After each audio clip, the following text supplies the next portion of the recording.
खबर है मैं खुश आमदेद मेरे साथ साहब और मैं हूं सईद काजी। नाज़रीन, कुछ खबरें। शहबाज गिल साहब की ज़मानत मंजूर होगी, क्या इसे हम बटरफ्लाई इफेक्ट कह सकते हैं? इस पर बात करेंगे। दहशतगर्दी केस में इमरान खान को भी क्या रिलीफ मिलेगा या नहीं मिलेगा? मरीम नवाज़ अपने पुराने मौक़िफ़ पे कायम एक्सटेंशन के हवाले से आज उन्होंने एक साफ़ियों से बात करते हुए कहा, और बड़ी अहम स्टोरी जो हम सोशल स्टोरी रोज़ाना करते हैं कि रोज़गार की तलाश में कैसे भटक रहे हैं इस मुल्क के नौजवान, और उनकी रिप ऑफ कैसे किया जा रहा है और कैसे लुट रहे हैं वो एक अच्छे मुस्तकबिल के नाम पर। तो ये क्या मामला है, इस पर भी आखिर में बात करेंगे। मगर मैं कुछ बातें मलिक साहब आपको बता दूं कि जिस तरह जो आज रिमार्क्स दिए जनाब जस्टिस अतर मिनल्ला साहब ने ज़मानत के वक्त, शहबाज उनका कहना था शहबाज गिल ने किसी को बगावत करने को कहा हो तो बताएं।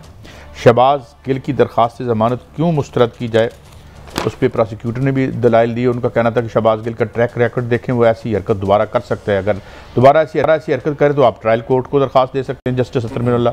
और फिर अदालत ने भी रिमार्क्स दिए और कहा कि सियासी जमातें क्यों फोर्सेस को सियासत में ले आती हैं, और बगावत के केस को तो ये अदालत मानती ही नहीं। शहबाज गिल जिस हुकूमत के तर्जमान थे वो भी ऐसी संगीन जराइम का सहारा लेती थी, यानी उसकी तरफ भी उन्होंने जिक्र किया। और दूसरा, इमरान खान के हवाले से भी उन्होंने कमेंट्स दिए कि उनके रिमार्क्स थे कि इमरान खान की तकरीर नामुनासिब ज़रूर है, दहशतगर्दी का मुकदमा नहीं बनता। ये जस्टिस अतर मिनल्ला साहब के रिमार्क्स थे। तफ्तीशी अफसर बताया इमरान खान पर दहशतगर्दी की दफ़ा कैसे लगती है, दहशतगर्दी की दफ़ात को इतना अंडरमाइन मत करें, लोगों के जहन से इसके खौफ ही लोगों का ख़त्म हो जाए। सुप्रीम कोर्ट फैसला दे चुकी है दहशतगर्दी की दफ़ात कहाँ लगेंगी, और दहशतगर्दी के कानून को आम कानून ना बनाए और फिर JIT आकर बताए इमरान खान पर दहशतगर्दी की दफ़ात कैसे लगती है, यानी जस्टिफाई करे। आज अदालत ने JIT को पीर तक जो है वो हुक्म दे दिया कि आप करें। तो कुछ लगता है winds of change are blowing, और एक मलिक साहब खलबली सी है, एक खड़बोंग सी मच गई है हुकूमती हलकों में कि क्या खौफ है, क्या बात है, क्या मसला है? अच्छा, ये मेरा ख्याल है दो एक्सट्रीम नज़र आ रही हैं, क्योंकि हम तो आपको पता है ना अदालतों पे तनकीद कर सकते हैं ना हम कोई ऐसी बात करते हैं, मगर एक जो पहले फ़िज़ा बनी थी वो हुकूमत की तरफ से साफ नज़र आ रहे थे रियासती मशीनरी का इस्तेमाल। वो नज़र आ रहा था कि एकदम इमरान खान की पॉपुलैरिटी आई है। आप देखें एक बारिश हुई है, बारिश चीज़ की केस चीज़ की, इमरान पे भी केसेस हो गए, उस पर ये शहबाज गिल का एक बहुत बड़ा ना एक मैं समझता हूँ एक खौफ की अलामत बन गया कि आप इस तरह का क्रिटिसिज्म शुरू कर दी। ये पार्टी बड़ी अग्रेसिव हो गई है, ये इस्टेब्लिशमेंट के ख़िलाफ़ हो गई है, सियासत को हट के ये इदारों पे आ गई है। तो एक मैं समझता हूँ पाकिस्तानी पूरी सोसाइटी पे इस केस का बड़ा इम्पैक्ट था। मुझे लगा कि एक जो एक्सट्रीम पोजीशन हुकूमत की थी, जो केसेस को रोज़ बारिश, एक केस दूसरा केस थी चौथा केस, अदालत से लगता है एक डिफरेंट मैसेज आ रहा है। मैं कानून की इंटरप्रिटेशन तो वो करते, मैं जो नज़र आ रहा है मैं उसकी बात कर रहा हूँ। मुझे आप जब बात कर रहे थे ना, अब ये जो फिक्रा पड़ा कि बगावत के केस को तो ये अदालत मानती नहीं, तो ये एक बड़ा मतलब एक संजीदा कमेंट है अदालत की तरफ से, जिसकी वजह से लगता है कॉन्टेक्स्ट में है, जिस ज़माने आइसोलेशन नहीं देख सकते। मैंने ये खुद इस केस को देखा, उन्होंने इस बयान की को मजम्मत किया, उन्होंने कहा ये बयान गलत है, आप इदारों को बीच में ना लाएं, आप इस तरह तनकीद ना करें, मगर ये मैं बगावत पे आ रहा हूँ। तो उन्होंने कहा ये बगावत किसके खिलाफ हुई है, किस तरह हुई है। और इससे पहले भी मैं थोड़ी सी एक चीज़ आपसे शेयर करना चाह रहा हूँ। आपको जब खान साहब गए थे इसी अदालत में, इसी सुप्रीम कोर्ट में, इस्लामाबाद हाई कोर्ट में, यही हमारे अतर मिनल्ला साहब चीफ जस्टिस थे, तो तौहीन अदालत के केस में भी उन्होंने यही फिक्रा कहा था। जब साफ़ियों से मिले उन्होंने कहा हम तो तौहीन अदालत के केसेस को, कानून को नहीं मानते। तो मुझे लगता है कि इस्लामाबाद की अदालत से, हाई कोर्ट से, अदलिया का एक बड़ा लिबरल, बड़ा प्रोग्रेसिव और बड़ा डेमोक्रेटिक इमेज आ रहा है जो मैं देख रहा हूँ। जबकि हुकूमत की तरफ से जो इमेज बना था पिछले महीने वो बड़ा खौफनाक, नहीं छोड़ेंगे, मुकदमे होंगे, पुलिस होगी, मारा मारी होगी, तो एक डिफरेंट मुझे बैलेंस नहीं। उसमें मलिक साहब मेरी जो नाचीज़ राय है, वैसे तो FIR जो है थाने में दर्ज होती है। खान साहब ने जो अवाम में FIR दर्ज करवाई है ना, इनके हवाले से देखें, जब ज़मीन बदलती है एक बहुत अच्छी बात हो रही है और पूरी दुनिया में हो रही है इस तमाम मैस में, वो ये कि सियासत लौट कर अब दोबारा ज़मीन पर जा रही है, ये लंदन से वापस आ रही है, फिर ये ड्राइंग रूमों से अब निकल के जो रियल हार्ड कोर इशूज़ हैं आवाम के, बेसिकली जब ऊपर तब्दीली आती है ना तो नीचे भी तब्दीली हो रही होती है। जो नीचे तब्दीली की है ना इमरान खान ने, कि एकदम से जो है पोलिटिसाइज कर दिया है, तो फिर मैं ये नहीं कहता कि अदालत इन्फ्लुएंस होती है, मगर वो तमाम फैक्टर्स को देखती है, उसकी अपनी एक दानिश होती है, उसकी अपनी एक ऑनेस्टी होती है, इन सब चीज़ों को मद्देनज़र रख के वो फैसला करती है। मगर अब एक बात क्या हुई है कि जब बात यह है कि जो सेट पैटर्न्स थे कि भाई जी मलिक साहब तो ये सीट जीत जाते हैं, पंजाब तो भाई मेरा है, वो सारे मफरूज़े शैटर हो गए हैं, टूट भज गए हैं। ये इसलिए एक तब्दीली, अब इसका कोई अच्छा नतीजा निकलेगा नहीं निकलेगा। मैंने मेरा जो क्वेश्चन, जो मैं जिस तरफ आना था आप उसको ज़रा हट के, मैं ये आपसे समझना चाह रहा हूँ, कानून तो अपनी जगह है, जो हाई कोर्ट कहेगी वो एक कानूनी बात है, हम उसको छेड़ नहीं सकते। क्या इससे आम आदमी जो मेरी तरह आपकी तरह वो ये इसकी ट्रांसलेशन नहीं करेगा कि पाकिस्तान में सियासी तनाव कम हो रहा है, पाकिस्तान की हुकूमत, क्योंकि अगर आज प्रोसिक्यूटर जो था, जो सरकारी वकील था, कोई एविडेंस लेके आता, कोई सख्त चीज़ अदालत को दिखाता, तो शायद उनकी ज़मानत ना होती। तो मैं ये पॉइंट आपसे करना चाह रहा हूँ कि ये नहीं लग रहा कि कहीं कोई स्ट्रेस कम हुआ है, कोई हुकूमत तो किसी जगह पे आके ये है कि यार चलो थोड़ा सा मुकमुका करिए। ये मेरा क्वेश्चन आपसे। ये एकदम चीजें हमारे असला पकड़ा है, मोबाइल पकड़ लिया है, ये कर लिया है, तो नहीं ना दी कुछ। असल मैं शायद मैं ना I could not make my self clear. मैं जो आपको बात बता रहा हूँ, जब ऊपर से लोग आपस में मिलना शुरू करते हैं ना, खौफ नीचे का होता है। ओ भाई, आप खान साहब की मूवमेंट तो पीछे रह जानी है अगर उन्होंने बिजली की कीमतों को अरेस्ट ना किया तो।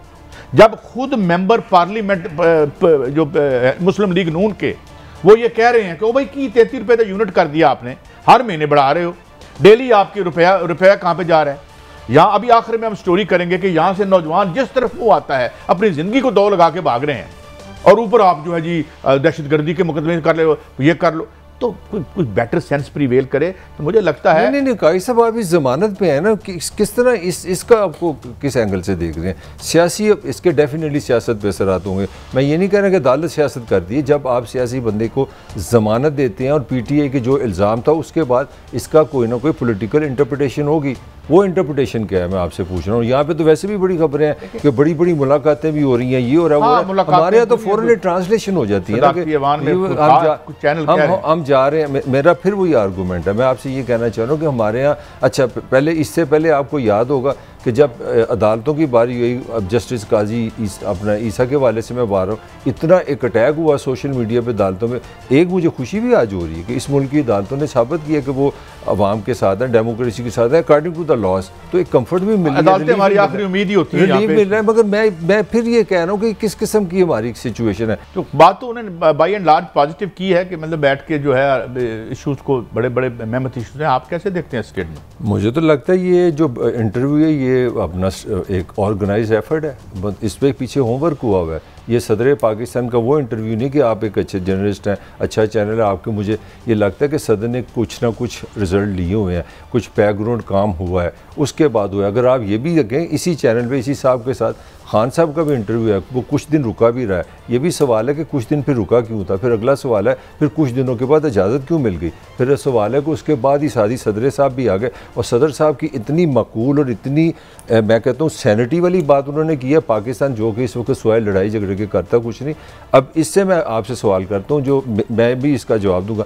आप मुझे, फिर मेरा वो ये सवाल है, आपकी अदालतों में भी एकदम सॉफ्टनेस मुझे नज़र आ रही है, आपके सदर के मुंह से इतनी सैनिटी की आवाज़ आ रही है कि यार रंजिशें छोड़ दो, अनाज छोड़ दो। ये किसके लिए पैगाम है, किसको कह रहे हैं? अदालतों तो कानून के सारे चलती हैं ना, सॉफ्ट हों सख्त हों, वो सख्त भी कानून के तहत होती हैं और सॉफ्ट भी कानून के तहत हो जाती हैं। यार इतनी खूबसूरत अदालत कहती है कि हम बगावत को मानते हैं। कोई बात यह है कि वो जिसे कहते हैं ना, मैं तहत तो लफ्ज़ की बजाय ना मैं फैज साहब की शेर का सहारा ले लेता हूँ कि पापोश की क्या फिक्र है, दस्तार संभालो, पायाब जो मौज गुजर जाएगी सर से।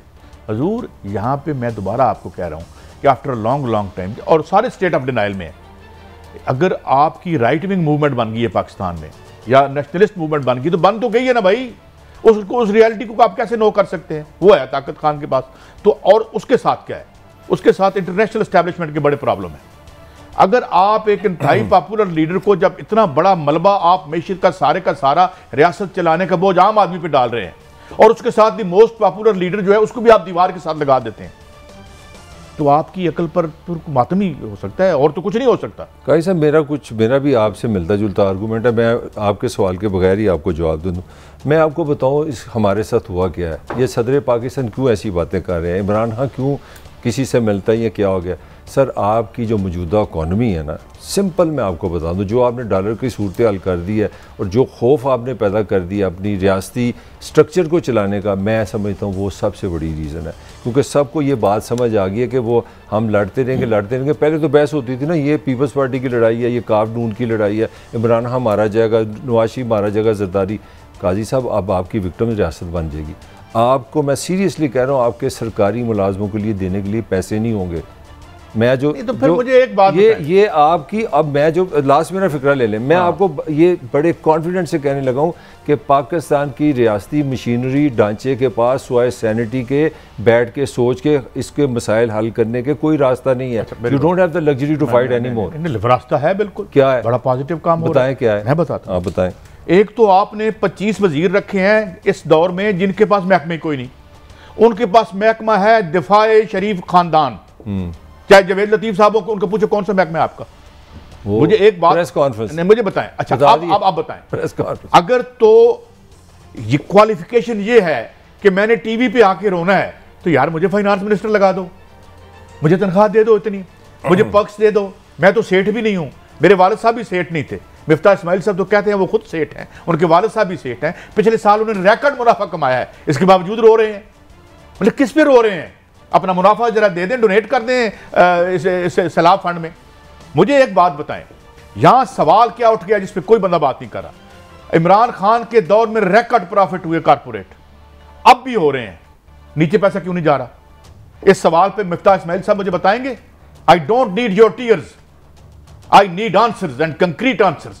कि आप रियासत चलाने के तमाम पैसे ले रहे हैं आवाम से, और जो माल रियासत की मईशत कमा रही है वो सारा ऊपर दे रहे हैं, टैक्स लगा रहे हैं इनडायरेक्ट नीचे 80% टैक्स ले रहे हैं, और आखिर रोना शुरू करते थे ओ मैं मार। ये क्या है? हमें आप क्या मतलब हमें क्या समझ साहब, आप इतने उन पे हार्ड हिटिंग ना करें। देखें कितनी उन्होंने अक्लमंदी का। और हाँ डॉलर नहीं, उन्होंने आखिरी बात उन्होंने कहा था जो ही हमारा IMF के साथ साइन होगा हम डॉलर 190 180 पे ले आएंगे, 240 पे बिक रहे आज। तो हुजूर मुझे बताएं ना अभी ये पार्टी ना मैं आपके डॉलर पे आऊं जो मार्केट में थोड़ी सी मैंने स्मेल किया।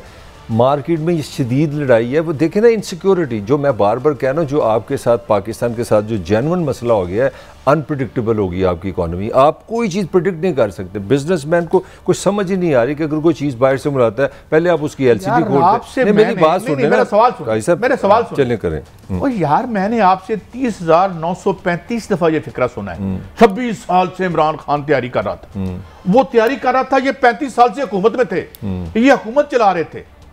तो ये 178 रुपए का डॉलर अब मुझे जन्नत का जमाना लगता है। 178 पे छोड़ के गया था इमरान खान। तो ये इनकी लियाकत किधर गई है मुझे बताएं ना। इमरान को तो हमने बड़ा सख्त बनाया हुआ ना, वो उसको तो बिल्कुल एक जकड़बंद में रहना चाहिए, बिल्कुल कोई इधर उधर ना हिले।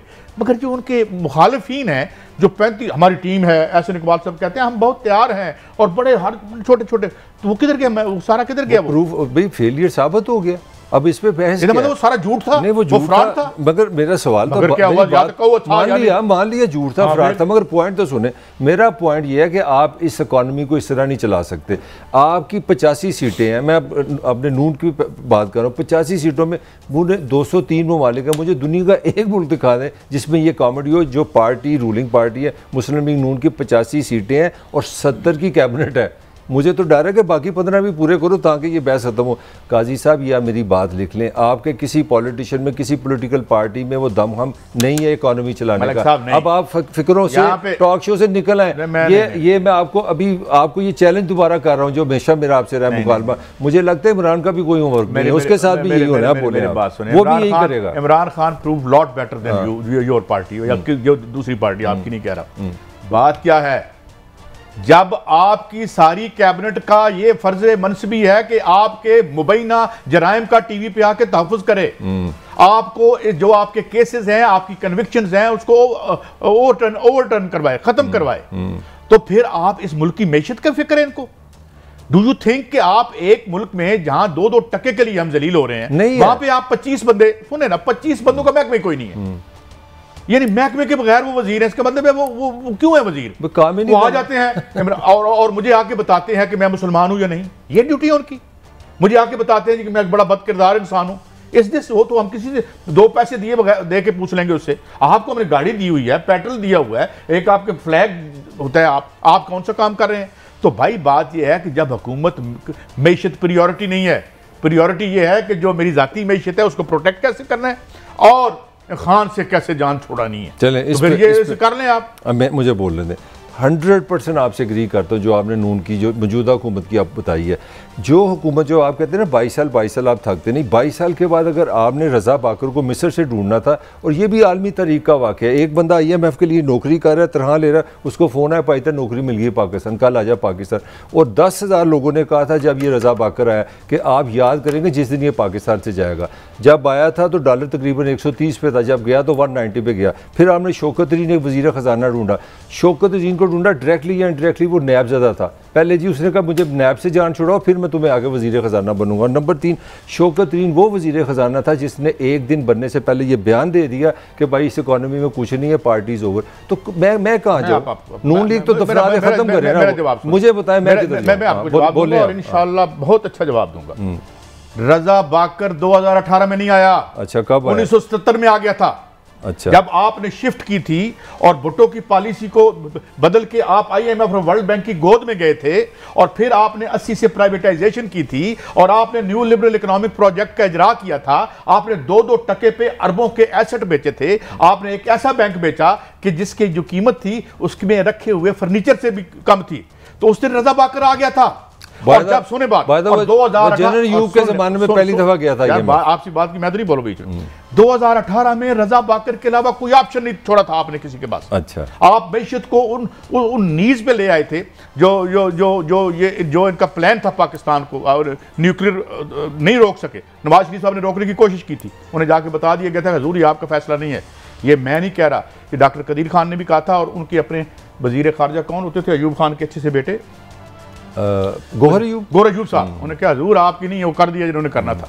तो बात यह है, रज़ा बाकर को आप लेके आए थे, उस रज़ा बाकर को अनडू करते करते इमरान खान जो है इस हालत को पहुंचा। This is the policy, you led the foundation. और मैंने एक ही बात कही थी, अपने शहर के एक मुहावरा सुनाया था जिसमें कहते हैं कि दीवार जो है बुनियाद पे जाती है, बुनियादें इन्होंने रखी। अब इमरान खान का प्रॉब्लम क्या है मैं बता देता हूँ। उस बुनियाद के तोड़े बगैर ऊपर से नहीं ठीक कर सकता। तो चेंज किस तरह हो गया यार? चेंज हो सकती है, किस तरह हो गया? बात ये है, मैं सिर्फ आपसे इतनी अगर नया गुजारिश कर रहा था कि रज़ा बाकर को मिस्र से बुलाना था, कि इसहाक डार भी रज़ा बाकर थे, ठीक है, ये हफीज शेख भी रज़ा बाकर, नो इख्तिलाफ, शौकत अजीज भी रज़ा बाकर, ऐसे ही है। तो ये वारदात हुई है इस मुल्क के साथ, और अब उसको 3.5 सालों पे थोप के तो मैं निकल चला। No, you will have to take the responsibility. You are not getting me. मैं बात कर रहा हूँ, साबित कर रहा हूँ कि इमरान के पास ही कोई प्रोग्राम नहीं। आप साबित कर रहे हैं कि 35 साल में ये ज्यादा चोर थे। मेरा सवाल ये है कि इस मुल्क का वाली वारिस कौन है, किसके पास ब्रेक है? ब्रेक ये है कि हम जो खान साहब का तो बहुत सक्सेसफुल पीरियड नहीं था। He was, the economy was already changed, और इसकी ये बेड़ियां जो हैं 77 में लगानी शुरू हो गई थी। इस पर बात जारी रहेगी, हमारे साथ रहिए।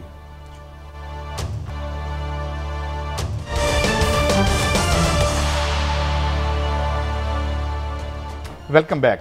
तो अब नज़रें सबकी मलिक साहब दहशतगर्दी केस पर हैं, और मुझे लगता है जो अदालत का मूड नज़र आ, we do not predict anything, I think better sense, और उनकी वो प्रिवेल करेगी।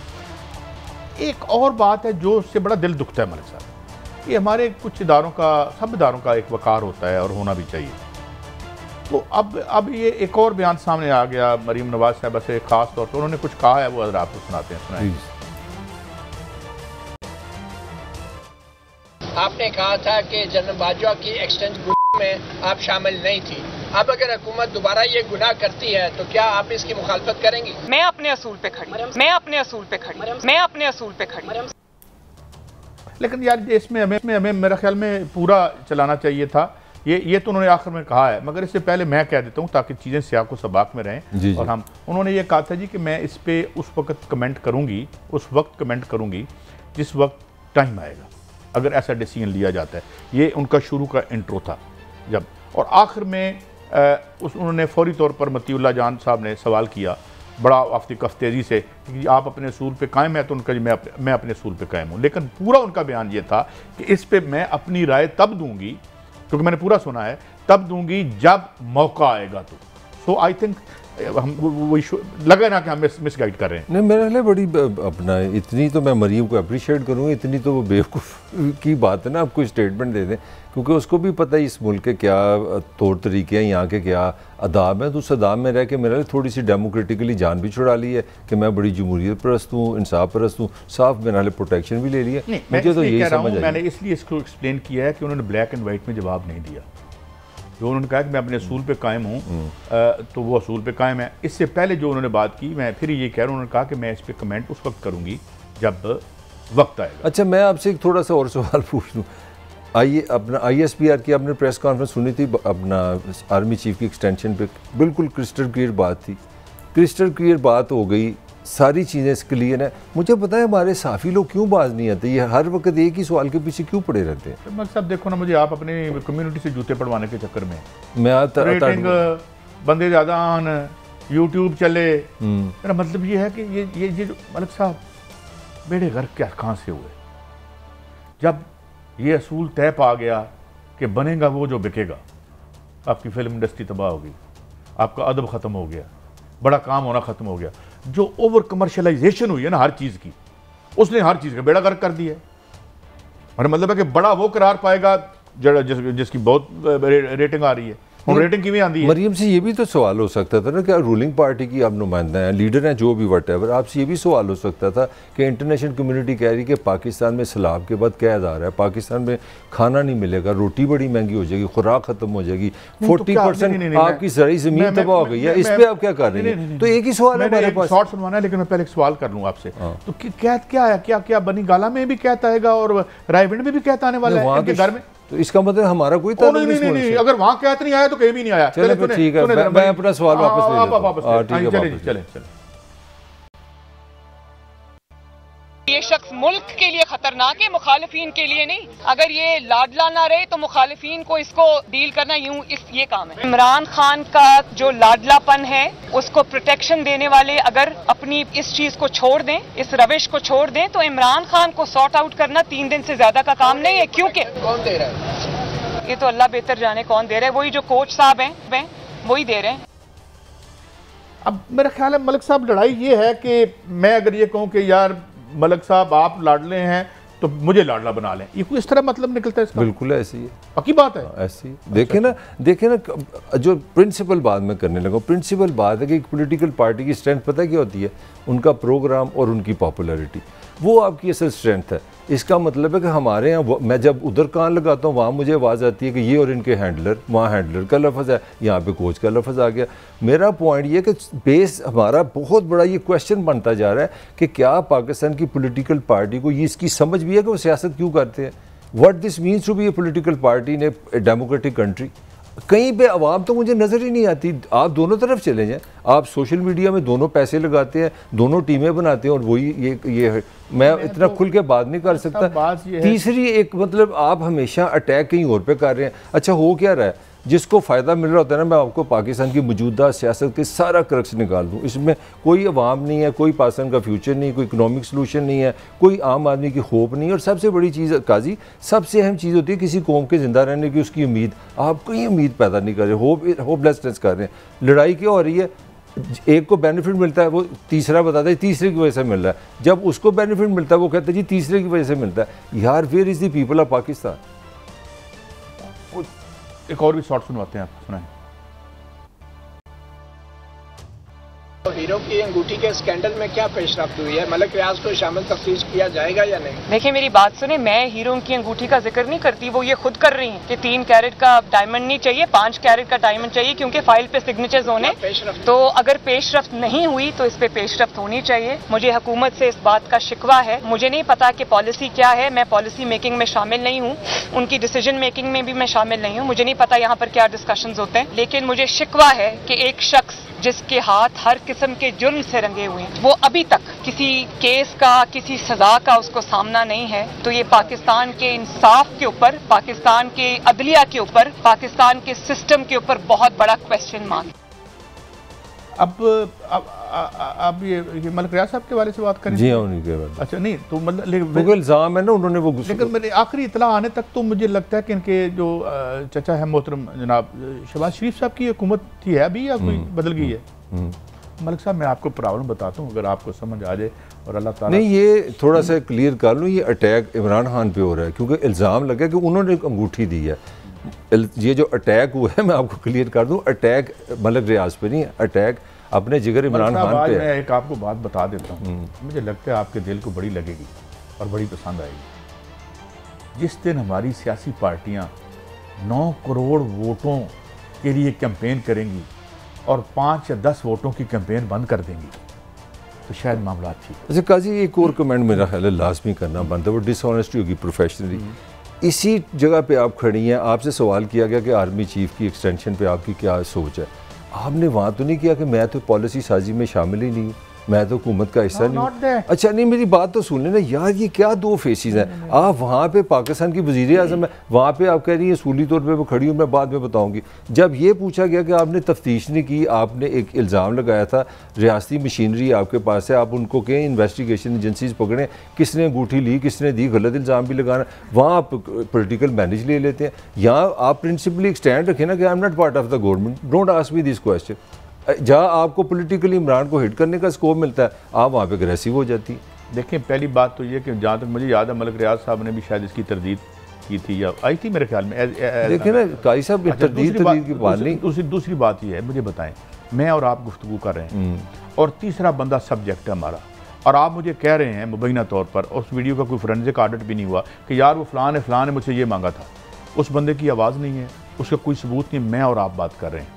आपकी और मेरी बात पे तो किसी को सज़ा नहीं हो सकती ना। जिस वक्त तक अगर अदालत में ये केस जाता है तो फिर तो वो पूछेगी कि अदालत पूछेगी कि जनाब वो अंगूठी कहाँ से बनी, कब मांगी गई, किसके सामने दी, एविडेंस क्या है। एम मुंह खोल के मैं बोल दें, मुझे बोलने की इजाज़त। हाँ। आपने ये मुल्क बनाया है, मैं कोई थोड़ी सी स्टडी कर रहा था, 7,000 अरब रुपए लगा के ना ये रियासती ढांचा हम चलाते हैं, जिसमें हमारे पास 35 के करीब हमारे पास इंटेलिजेंस एजेंसीज़ हैं, पुलिस है, FI है, मैं नाम ले रहा हूँ, गिनाऊँ तो मेरा घंटा लग जाए। जितने हमने इदारे बनाए इस मुल्क में इंसाफ के लिए, वो इदारे बनाया कि सच है, इन्वेस्टिगेशन। ये मेरा आपका काम नहीं। अगर ये खातून कहती हैं ये इल्ज़ाम लगा है तो ये किसकी जिम्मेदारी है? ये रियासत की जिम्मेदारी है कि आपकी गलत इल्ज़ाम इमरान पर लग जाए। जी चीफ एग्जीक्यूटिव कौन है आजकल हमारी रियासत? मैं उसी पे अटैक कर रहा हूँ ना, मैं तो उसी पे कह रहा हूँ कि ये तुम्हारी जिम्मेदारी है। बजाय आप पॉलिटिकली माइलेज लें, आप मलिक रियाज को बताएं, पाकिस्तान का ऑनरेबल सिटीजन है, आप उनको बताएं भी आप पे ये इल्ज़ाम लगा है, ये इस तरह वीडियो लीक हुई है। हाँ, पहले सबसे पहले तो वीडियो होनी चाहिए साइंटिफिकली कि वीडियो असल है कि झूठ है। देखें ना, वहाँ से चैलेंज, अगर वो सच है तो फिर आप मलिक अरशद साहब की मरहूम की वो भी होना चाहिए, उससे भाग गए थे हम, वो भी होना चाहिए। हमने तो कहा था हमारा तल्लुक कोई नहीं, सारा पहले हमने ड्रामा लगा दिया कि पता नहीं क्या निकल आया है, कोई बहुत बड़ी फिल्म रिलीज होने वाली है। इसीलिए क्रेडिबिलिटी नहीं ना, इसीलिए पॉलिटिशियन की क्रेडिबिलिटी खत्म हो रही है ना, प्रिंसिपली नजर। इसका मतलब ये है ना कि आपकी सियासत का महवर अपनी जात, अपना खानदान, अपना इक़्तिदार, अपने पैसे हैं और वक्ती फायदा, और वक्ती फायदा, और लबड़ा भी नहीं, वो भी नहीं। देखो ना आज क्यों सियासत जो है उसका एतबार। अच्छा, थोड़ा सा मैं चाह रहा हूँ, एक छोटा सा कमेंट था, मैं चाह रहा हूँ I want you to also comment. ये जो नैब का केस है, ये अपना मरीम का, ये 4.5 साल के करीब इसको हो गए। ये भी इस्लामाबाद वही हाई कोर्ट में ही केस है। ये समझ नहीं, मैं थोड़ी सी स्टडी कर रहा था, 4 दफ़ा नैब ने अपने ना वो वकील बदले हैं और नैब अभी तक कोई सबूत नहीं लेके आई। मतलब व्हाट इज़ दिस? आप इतना हाइप्स के, और ये इसमें 3 साल इमरान खान के भी शामिल है। मैं कह रहा हूँ कि देखें जी, अदालतों का काम है, वो उनको पूछें। नहीं, मैं इन्वेस्टिगेशन वाइज बात कर रहा हूँ, इन्वेस्टिगेशन की भी बात करें, लेकिन बात ये है कि मेरे सबसे मोहतरम इदारे में अगर जो है ये बात होनी शुरू हो जाए कि देखें आज की तारीख तक उनके पास हर राइट है, ऊपर अदालतें मौजूद हैं, मुमकिन है पता चले सारे लग़्व इल्ज़ामात थे मोहतरमा मरियम साहिबा, ऊपर अगर फैसला आ जाता है ट्रायल कोर्ट से ऊपर 4 साल से, तो आप सबूत यार मुझे बताओ कि क्या आप जो है जो इस वक्त तक कॉन्विक्ट हैं वो हमें बताएंगे कि हमारा सबसे जो अहम जो पोस्टिंग में से एक पोस्टिंग है उस पर कौन आएगा और कौन नहीं आएगा और कौन क्या क्या एतबार, ये है हमारा एतबार। तो इसलिए एक ब्रेक ले रहे हैं, ब्रेक के बाद दोबारा हाजिर होंगे और देंगे कि रोज असल जो काम है इस मुल्क की यूथ जो है कुछ पता है वो क्या कर रही है, कैसे भाग रही है, कैसे जाने दे रहे हैं और कब से दे रहे हैं रोजगार की खातिर। बड़ी अहम स्टोरी है, हमारे साथ रहिएगा।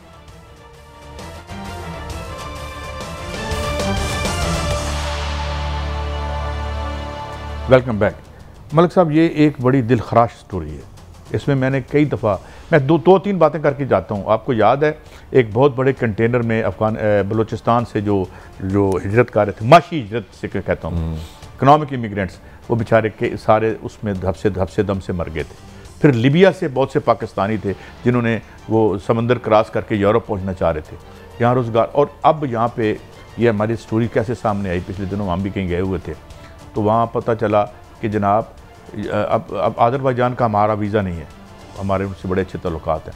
तो लोग जो बेचारे जानते नहीं हैं उन्होंने 25-25 लाख रुपया उनसे ले लिया ठगों ने और वो अपनी जान बचा। और बाकू जाने का, बाकू अज़रबैजान। तो आपने जब वीज़ा लिया कितने के लिया था आपने?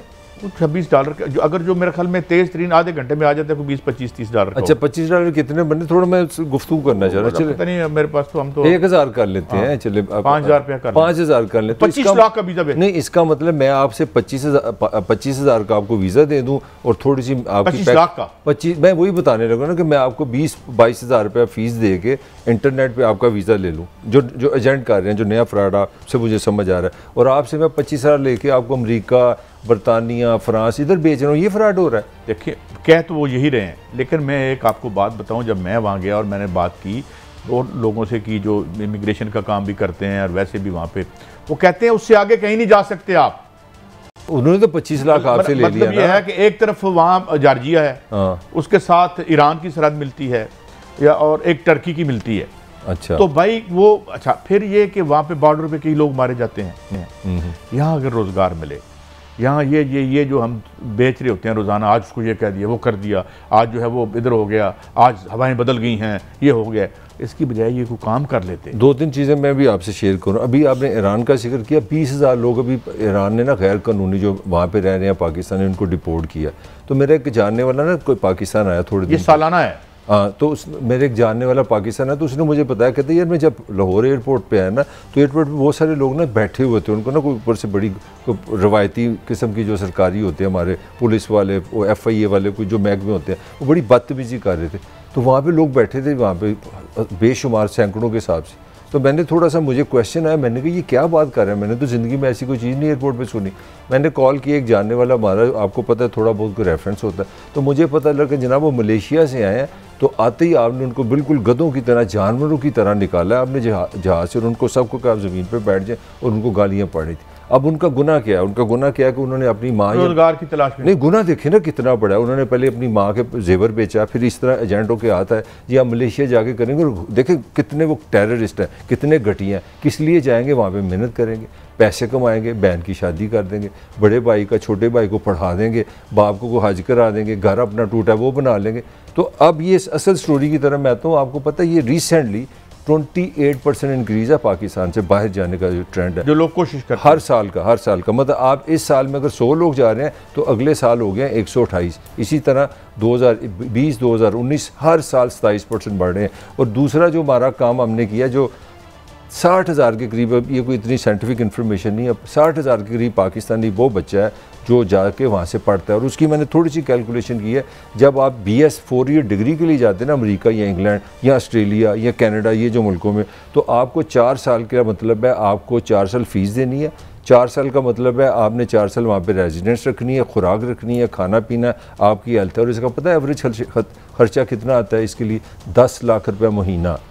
आप अपने बच्चे को इस मुल्क में जहाँ एक डॉलर की लड़ाई हो रही है, जहाँ डॉलर जो है इस तरह एक मतलब नाइटमेयर बन गया, वहाँ से 60,000 बचा जाता है। माँ बाप कहते हैं कि हम तुम्हें 4 साल डॉलर देंगे, तुम फीस भी दोगे, खाना भी डॉलर में खाओगे, रेंट भी डॉलर पे दोगे, फिर साल के साथ हमें आके मिलोगे। यार ये क्या जुल्म है? आप इस मुल्क में तालीम भी नहीं अपने बच्चों को दे सकते। नहीं तो फिर क्या करें मलिक साहब, इन बच्चों का क्या करें? हम 60,000 वजीर भी तो नहीं बना सकते ना बगैर बैंक में। नहीं तो मुझे बताएं ना, ये किस तरह आप डॉलर किस तरह पाकिस्तान से ड्रेन कर रहे हैं, जहाँ आपकी एक रुपए की लड़ाई है। 2 बातें हो रही हैं मलिक साहब, 2 तरह के ब्रेन ड्रेन हो रहे हैं। एक ब्रेन ड्रेन ये है कि इनमें से बहुत बड़ी तादाद जो बड़े शाइनिंग होते हैं बच्चे वहाँ जाते हैं, फिर वो उनकी सोसाइटी में एब्जॉर्ब हो जाते हैं, उन्हें स्किल्ड लेबर चाहिए होती है जो, और हमारे लोग बड़े कॉम्पिटेंट हैं। आप जाएं यूरोप और अमेरिका में देखें, जो टॉप के डॉक्टर्स और जो हैं साइंटिस्ट हैं, उनमें आपको पाकिस्तानी मिलेंगे, इंडियन भी यकीनन मिलेंगे।